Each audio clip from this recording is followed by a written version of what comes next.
mandat, mais ça montre que nous avons fait un travail et que nous sommes dans la bonne direction et dans la bonne voie.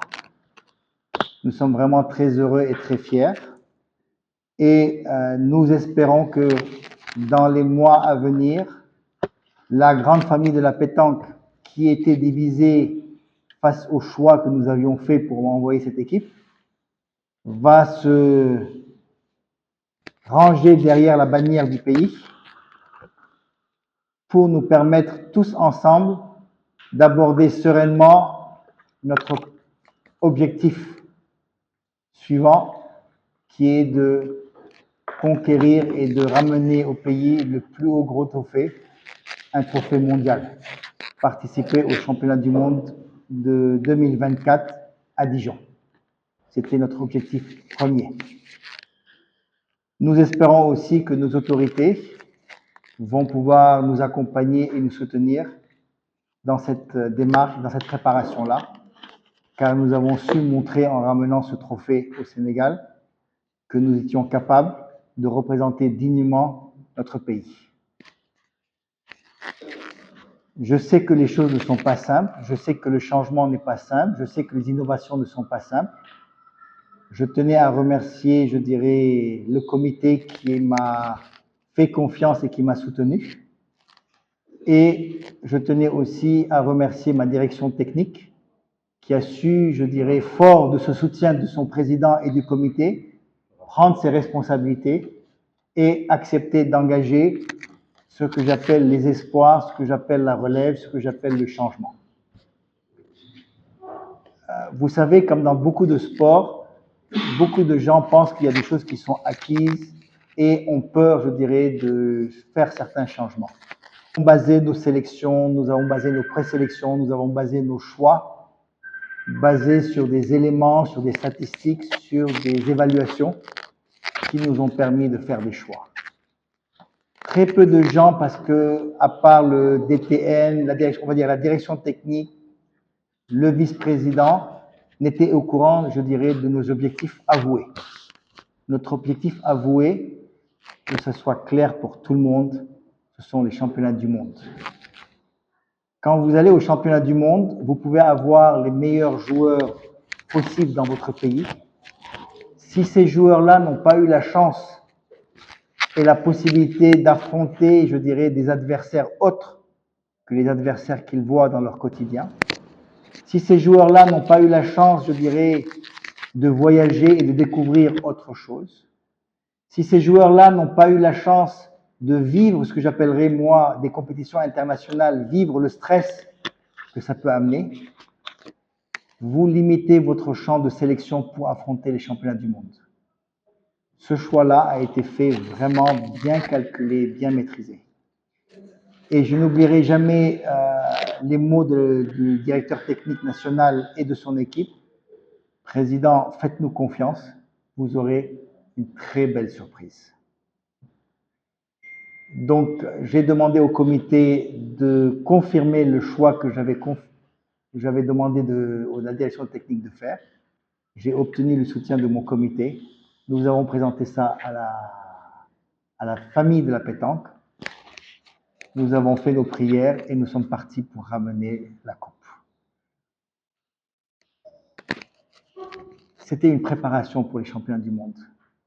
Nous allons affronter les championnats du monde parmi les talents que nous avons au Sénégal, parmi les jeunes Sénégalais et les moins jeunes Sénégalais que nous avons. Nous avons sur aujourd'hui 4 nouveaux jeunes supplémentaires qui se mettent dans le rang. C'est pour vous dire que la préparation et la sélection du championnat du monde va être extrêmement intéressante et va créer un émolument exceptionnel. Pourquoi? Parce que la porte ne va pas être fermée. Nous allons confronter nos jeunes avec les moins jeunes et positionner les choses, l'objectif étant que le Sénégal ramène la plus haute coupe dans le monde de la pétanque. Nous avons ramené la plus haute coupe continentale. Notre objectif, c'est ramener la coupe mondiale. Pour cela, nous avons besoin de 3 choses, je dirais. Une bonne équipe, soudée et qui joue en équipe, pas en individualité. Nous avons gagné parce que nous avions de jeunes talents, mais parce que nous avions une équipe qui a joué en équipe, qui a suivi les consignes. La deuxième chose, nous avons besoin du soutien de la famille et du peuple. En troisième, nous avons besoin de l'aide et du soutien de nos autorités de tutelle pour nous permettre de bien préparer cet événement et pouvoir nous y rendre. Et s'il plaît à Dieu, je pense qu'on a toutes nos chances, et ce n'est pas du tout de la prétention, de pouvoir ramener le titre. Si les jeunes jouent comme ils ont joué, et si jamais d'autres personnes intègrent la formation, si on tire les leçons du championnat d'Afrique, je vous promets, je suis prêt à signer, on ramène le titre. On n'a pas à avoir peur ou imaginer que les autres. On a tous nos chances. Ce qui fait la différence, c'est jouer en équipe. Et si vous analysez les statistiques, les résultats des autres nations, la majorité des nations qui remportent une compétition, c'est pas parce qu'elles ont des stars ou des joueurs exceptionnels, c'est parce qu'ils jouent en équipe. L'équipe est solidaire, l'équipe ne fait qu'un. Voilà. Je vous ai expliqué d'où nous venons, quels étaient nos objectifs, et je tenais à remercier encore une fois nos jeunes pour ce, je vais pas dire c'est miracle, hein, parce que c'est faux, mais pour avoir compris et répondu, je dirais, aux attentes de ma direction technique. Ils ont eu confiance en eux, ils savaient qu'ils pouvaient le faire, qu'ils avaient les capacités, ils l'ont prouvé. Nous avons obtenu d'autres titres. La Fédération sénégalaise de pétanque a obtenu des titres par le passé. Le plus récent étant celui qu'on a obtenu au Canada en 2018. Médaille de bronze. Médaille de bronze. Et les mondiaux des championnats du monde. Jeux africains. Voilà. Mais aujourd'hui, nous abordons le monde de la pétanque. Alors, ce que j'apprécie beaucoup de mon vice-président, on va dire que j'ai le privilège d'avoir la jeunesse et j'ai le privilège d'avoir un sage. Et c'est ce qui fait la beauté, je dirais, de l'Afrique. Mais je vais être franc avec vous. Aujourd'hui, c'est eux que je regarde. C'est pas lui que je regarde. Lui, eux, c'est l'avenir. Lui, c'est l'histoire et la sagesse. Lui, c'est le présent. Eux, c'est l'avenir. Et mon mandat à moi, c'est de préparer l'avenir. L'histoire est importante. L'avenir est plus important. Parce que l'avenir, c'est pour eux et nos enfants. Et c'est ça que je veux faire. Donc, je suis désolé. On a pris la présidence, on a déterminé un programme. Mon comité m'a fait confiance. J'ai été élu pour ce programme. Et ce programme est basé sur le fait qu'on veut un changement, on veut une structuration, on veut faire des choses différemment. Et ce trophée, je vais remercier ces jeunes-là et ma direction technique. Ce trophée a montré que, avec du changement, avec de l'innovation, avec de la rigueur, on peut y arriver. Et j'ai un enseignant en face de moi qui ne peut que confirmer ce que je dis. Et c'est ce qu'on veut faire. Et c'est pas prétentieux de dire qu'on veut aller sur la plus haute marche des mondiaux. Maintenant, il faut qu'on se prépare là-dessus. Et on a besoin de l'aide de tout le monde. Voilà. Mon ministère, on va dire, à défaut. Hormis le fait que je suis un chef d'entreprise, et comme je veux souvent le dire, je suis un ancien militaire, j'ai un profond respect pour ma hiérarchie. Je suis président de la fédération depuis à peu près 2 ans.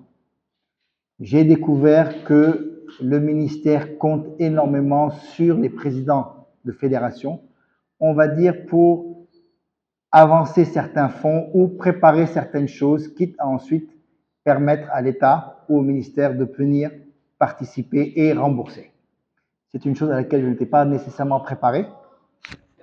Du monde au Bénin en 2023, quelque chose de traumatisant pour moi, et je pèse mes mots. Alors, je ne sais pas si vous avez été un sportif de haut niveau. La règle, je suis un ancien directeur technique national du tir.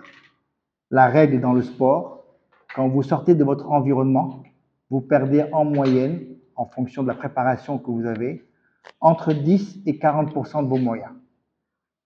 Si jusqu'au jour du départ, vous ne savez pas si vous avez vos titres de voyage, vous imaginez le stress dans lequel on met des joueurs pour aller participer à une compétition. C'est ce que nous avons vécu pour le Bénin. Pour notre participation au Maroc, nous étions dans la même situation.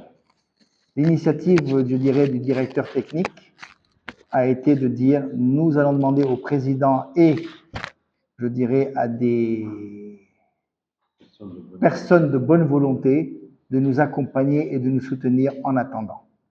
Alors, il faut qu'on soit aussi très clair et très honnête. Je ne fais pas de politique, mais je peux comprendre que mon président, que son nouveau ministre, à moins de 2 mois de leur prise de pouvoir, ne soit pas dans la capacité de voir et de gérer et de prendre et de poursuivre la suite. Donc, je ne me permettrai pas de tirer à boulet rouge ou de dire quoi que ce soit demain. Vous êtes un nouveau gouvernement, nouvelle passation, des priorités, et je peux comprendre que certaines priorités passent avant de trouver des billets d'avion ou des fonds pour permettre à la pétanque d'aller participer et représenter les couleurs du pays. Donc, pour nous, c'était ça déjà la première épreuve, c'est de trouver les fonds et les moyens de nous préparer, de nous entraîner et de partir. Nous avons réussi à pallier à cette épreuve-là. Et aujourd'hui, on va repartir vers nos autorités pour leur dire, regardez, nous avons un prochain challenge à remporter et on a besoin de votre aide. Et je pense, et je veux bien croire, que nous aurons un soutien total et indéfectible de nos autorités. Je suis confiant. Le sacre est quelque chose de très important, mais ce qu'il représente pour moi le plus, c'est de montrer à la famille de la pétanque qu'on peut ne pas être toujours d'accord sur ce que j'appellerais le changement, l'innovation et la structuration, et qu'à la fin de la journée, il n'y a qu'une chose qui paye, le travail et les évaluations. Vous savez, j'ai eu la lourde tâche de prendre ce mandat-là suite à la disparition de mon ami et frère Ghassan Ezzedine et des autres présidents qui ont souvent accompli beaucoup de choses et tenu à bras-le-corps, je dirais, la pétanque.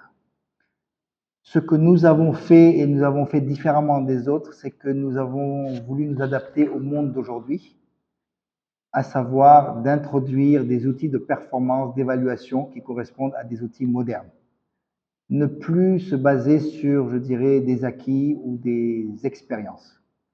C'est ce qui a fait la différence aujourd'hui et c'est ce qui a permis, je dirais, à la direction technique de miser sur des jeunes talents. Alors, je vais vous résumer la chose. On a un mode de présélection. On a changé ce mode de présélection. On n'a pas encore réussi à le mettre en place parce que c'est un calendrier qui permet en place.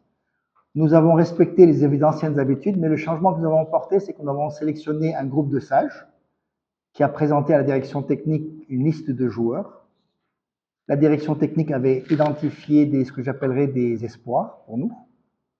Et nous avons regroupé ces espoirs et, je dirais, les joueurs d'une certaine expérience aguerrie. Et tout ce beau monde a participé à une préparation, à des évaluations, basées sur des éléments scientifiques. Les 4 jeunes que vous voyez ici ont montré qu'ils pouvaient rivaliser par rapport aux anciens. Et je suis désolé pour les anciens, ont été sur le haut du panier par rapport aux anciens. La grande décision que nous devions prendre, c'est allons-nous nous baser encore une fois sur des acquis et l'expérience et l'ancien joueur, ou allons-nous investir et donner une chance à des jeunes? Si vous ciblez les championnats du monde, si vous voulez avoir plus de joueurs avec beaucoup plus d'expérience au niveau international, si vous voulez innover et changer, si vous voulez regarder l'avenir, la réponse est simple. On investit. Fort de cette décision, ma direction technique a sauté pieds joie, a pris ses responsabilités, a bravé les opinions des uns et des autres, et Dieu merci, a ramené une coupe pour montrer que l'investissement a été payant. Oui. Là, je suis président, donc je félicite la fédération ainsi que les joueurs qui ont ramené ce titre continental historique. Voilà. Ce titre, après ce titre, ce sac, quelles sont les attentes que vous avez vis-à-vis des autorités de ce pays? Parce que nous savons que voilà, des sportifs, c'est une compétition. Si vous nous rêvez de titre, forcément l'État doit faire quelque chose. Quelles sont les attentes de l'État? Alors, encore une fois, je ne suis président que depuis 2 ans. J'ai entendu dire que théoriquement, les joueurs ont droit à des primes, ont droit à certaines choses. Je ne vais pas me prononcer là-dessus. Ce que je peux vous dire, c'est que nous avons demandé audience à nos autorités pour présenter le titre, présenter nos objectifs, nos attentes, et ensuite voir ce qu'ils vont nous répondre et ce qu'ils vont nous donner. Nous allons aujourd'hui, vous savez, si je regarde un peu toutes les fédérations, on va dire que la pétanque est passée d'une fédération qui était parmi les fédérations à aujourd'hui une fédération qui a ouvert la porte à toutes les fédérations autres que la fédération de foot. Nous avons montré que nous sommes capables dans ce pays, si on nous accompagne un temps se peut, pouvoir rapporter des titres. Alors, je vais défendre mes joueurs pour qu'ils puissent obtenir quelque chose et une reconnaissance de l'État. Je pense que c'est quelque chose d'important. Votre présence aujourd'hui est importante parce que nous voulons faire informer le peuple sénégalais que nous avons rapporté un des plus hauts titres du continent. Nous voulons aussi permettre aux gens de savoir que, et je ne le dis pas méchamment, mais il n'y a pas que le foot. Vous pouvez être bon dans le foot, mais si vous n'avez pas la chance d'être bon dans le foot, mais il y a d'autres titres, d'autres médailles que le pays peut rapporter. Et croyez-moi, je suis un ancien athlète, on a des capacités et on a les moyens d'eux. Donc voilà, aujourd'hui, on rencontre nos autorités et on va leur demander de nous accompagner pour amener encore un titre plus grand. C'est dire à nos autorités qu'il y a d'autres fédérations, comme la fédération de pétanque, de toutes petites fédérations, qui peuvent dresser le drapeau du Sénégal sur les plus hautes marches. Et ensuite, de voir quel est le geste que nos autorités vont faire à l'égard de nos jeunes sportifs, de jeunes sans mettre à dépôt mon autorité de tutelle. Vous devez comprendre, on va dire à la fois le chef d'entreprise et le militaire. La situation, je dirais, que le nouveau gouvernement vit fait qu'il y a une rupture de continuité. L'État est unique. Théoriquement, il doit y avoir une continuité. Malheureusement, il y a eu, je dirais, de la part de notre ministère de tutelle, à leur niveau, une erreur. Nous n'avons pas été saisis pour l'arbitrage budgétaire. Alors, il y a aussi une erreur à notre niveau. Nous n'avons pas saisi notre autorité de tutelle, on va dire, en fin d'année pour dire, tiens, pourquoi il n'y a pas eu d'arbitrage? On ne va pas jouer au chat et à la souris. Ce que je peux vous dire de manière très simple et très claire, ce nouveau bureau a la capacité et a eu la capacité de formaliser absolument tout ce qu'il fait. Et nous avons des traces de tout ce que nous faisons et c'est structuré et c'est mis, je dirais, alors souvent mon vice-président me charrie en disant une association n'est pas comme une entreprise. C'est vrai, mais on est en train de la structurer pour fonctionner comme une entreprise. Alors, je ne pense pas que le ministère ou que notre président va dire vous n'avez pas été positionné au niveau de l'arbitrage ou autre. Très franchement, je ne pense pas. Ce que je peux vous dire, c'est que pour éviter de revivre, on va dire, le traumatisme, et je pèse vraiment mes mots, et vous m'avez dit que vous faisiez partie du monde du sport, donc vous savez que si vous attendez, je pense qu'on a eu des titres de séjour, de déplacement à 18h, on devait prendre l'avion le soir. Pour Bénin. Pour le Bénin. Oui, c'était la veille à minuit. La veille à minuit qu'on a obtenu nos titres de séjour pour partir le lendemain. Afin d'éviter ce traumatisme et cette attente qui est angoissante parce que vous ne savez pas si vous partez. Nous avions pris la décision de trouver les voies et moyens par nos propres moyens pour partir. Le président qui a financé, à l'initiative du directeur technique, nous avons sollicité des personnes pour nous soutenir et nous accompagner. À une semaine du départ, nous savions que nous avions trouvé une partie de la somme pour nous permettre de partir. Donc la décision de partir était faite. Vous dire qu'on allait gagner, c'est pas possible. Personne ne peut dire je vais à une compétition internationale et que je vais gagner. Personne ne peut le dire. Mais on ne partait pas pour perdre. On ne partait pas pour faire de la figuration. On partait parce qu'on voulait préparer nos joueurs pour les championnats du monde. Mais je vais être franc avec vous. Quand votre directeur technique, quand votre direction technique vous dit vous allez avoir une surprise, c'est que cette équipe était confiante à travers ces jeunes. C'est-à-dire que cette direction technique avait communiqué, parlé, préparé ces jeunes pour leur dire, regardez, on a investi sur la direction technique, j'ai investi sur vous, je sais que vous êtes capable, si vous jouez de telle manière, si vous faites telle chose ou telle chose, on va remporter le titre. Je ne sais pas si vous avez suivi les parties, je ne sais pas si vous avez regardé les parties, mais un des journalistes a posé la question, est-ce que le niveau de la pétanque était bon, compte tenu des scores écrasants, et je pèse mes mots, dont on fait fort nos joueurs. Mais c'est simple. Quand vous jouez et que vous êtes serein, je suis désolé, vous exprimez votre talent, et vous jouez, et vous déroulez. Et je suis désolé pour les adversaires. S'ils ont été massacrés, j'en suis navré pour eux. Moi, ce que je retiens, c'est que ma direction a parlé avec les jeunes, a sensibilisé les jeunes, a fait comprendre aux jeunes, vous avez les moyens. La différence va se faire au niveau mental. La différence va se faire sur comment nous allons nous comporter sur le terrain. Ils sont là. Il n'y a pas eu de star. Ils n'ont pas joué aux stars. Ils ont joué en une seule et même personne.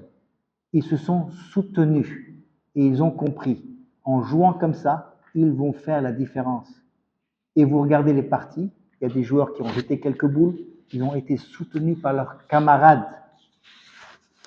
À la fin de la journée, ils ont exprimé un talent qu'ils ont. C'est pour ça qu'ils ont été sélectionnés. Parce qu'ils ont un talent incontestablement. La direction technique les a mis dans des conditions pour exprimez-vous. Et sur le terrain, ils ont fait la différence. Et croyez-moi, ils ont encore rencontré en phase 2. Alors j'ai posé la question au directeur technique. Ce que j'appellerais moi, avec tout le respect que je dois à ces joueurs-là, parce que j'en fais partie, ce que j'appellerais des dinosaures. Vous savez, dans le sport, si je prends l'exemple je vais prendre la nation, une des plus fortes, l'équipe de France. On va dire le seul jeune directeur technique, c'est Dylan Rocher. Non, toi, c'est Dylan Rocher qui est le seul jeune qui joue dans l'équipe de France. Oui, bon, il y a la relève aussi. Là, ils sont en train de préparer la relève, mais jusqu'à aujourd'hui, ils ne présentent qu'une équipe basée sur des champions qui ont des titres et de gros titres. Et on essaie de trouver des possibilités. Bon, c'est un peu différent. La Thaïlande a gagné, pourquoi? Ils ont amené des jeunes, avec un homme d'expérience. Nous, aujourd'hui, on a investi sur des jeunes parce qu'on prépare les championnats du monde et on va avoir des jeunes et préparer l'avenir. Ça peut fonctionner. On a besoin d'une préparation, on a besoin de préparation sur le terrain, on a besoin de préparation mentale, on a besoin d'un accompagnement. Et je vous promets que ça va marcher. Maintenant, quand on va rencontrer les autorités de tutelle, on va dire à nos autorités, vous devez donner au minimum plusieurs messages. Le premier, c'est de dire aux autres fédérations, regardez, la pétanque a ouvert la porte, on va les accompagner, faites la même chose, on va vous accompagner. On va demander à notre ministre de tutelle de faire un geste à l'égard de ces jeunes, pour montrer que. Alors oui, j'ai appris moi aussi, tout dernièrement, il y a un arrêté, un décret, mais qu'en règle générale, ces primes sont payées 1 an, 2 ans, 3 ans en fonction des arbitrages et des capacités financières de notre État. Je ne rentre pas là-dedans, je ne fais vraiment pas de politique. Tout ce que je vais faire moi, c'est me présenter aux autorités pour leur dire voilà le programme que nous avons décidé de dérouler, voilà nos ambitions, Nous vous avons montré qu'on est capable de faire. Accompagnez-nous et vous verrez que le drapeau flottera sur les plus hautes marches au niveau mondial. Voilà, je ne sais pas si j'ai répondu. Éclaircir sur un point. La pétanque n'a jamais été, jusqu'à il y a quelques années, considérée comme un sport, et encore moins comme un sport de haut niveau. Vous savez, la pétanque a toujours été considérée comme un jeu de loisir, une activité de loisir.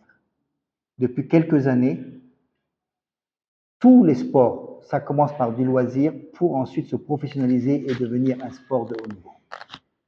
C'était juste pour vous faire cette précision-là.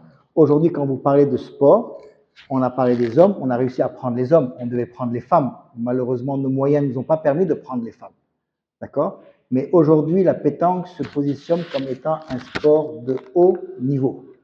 Et si vous parlez de sport de haut niveau, vous devez respecter des règles qui sont des entraînements, qui sont des évaluations, qui sont beaucoup de choses. Maintenant, je vais laisser mon directeur technique vous répondre sur un aspect technique.